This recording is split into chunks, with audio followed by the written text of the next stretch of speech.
मेरी जान, हाँ? क्या तुमने यास्मीन पर गौर किया इन दिनों? वो कुछ अजीब सा बर्ताव कर रही है।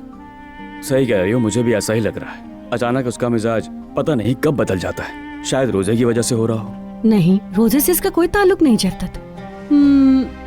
मेरे ख्याल में यास्मीन को हारून पसंद है। मैं सोच रही हूँ कि हमें इन दोनों की मदद करनी चाहिए। अगर ये दोनों कुछ न कर पाए तो।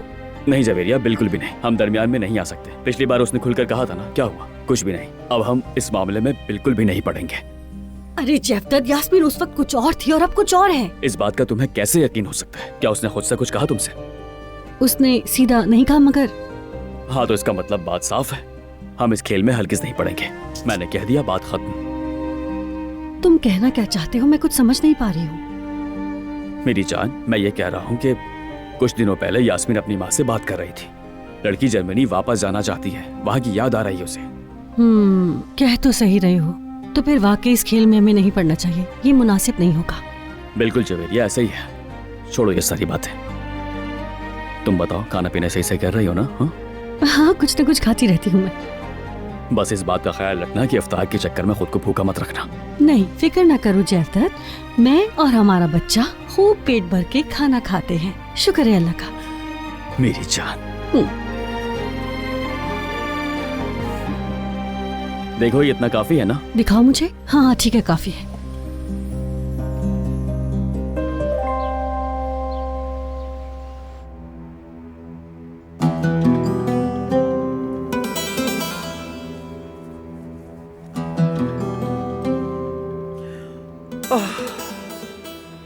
अम्मा, क्या आपको पता चला कि वो दोनों आपस में क्यों लड़ रहे थे?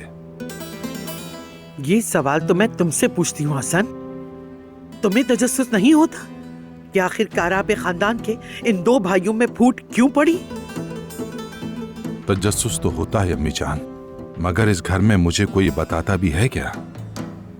कभी इस बात पे तुमने सोचा हसन कि आखिर तुमसे इस घर में कोई बात कहने की जहमत क्यों नहीं करता? इतना सोचने की क्या जरूरत है अम्मी? बारान ने आगा बनने का शौक पूरा कर लिया। अब जिससे दिल चाहे मोहब्बत करे और जिससे चाहे मारपीट। जाहिर है फरहात ने कहीं जबान खोली होगी, इसी वजह से ऐसा हुआ उसके साथ। अब अगर हमने भी उसके खिलाफ दो बातें की तो याद रखिए हमें भी मार खानी पड़ेगी बारान से।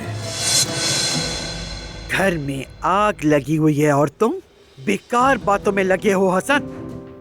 सिवाय फजूल बातें करने के और कुछ नहीं कर सकते। किसी काम के नहीं हो तुम।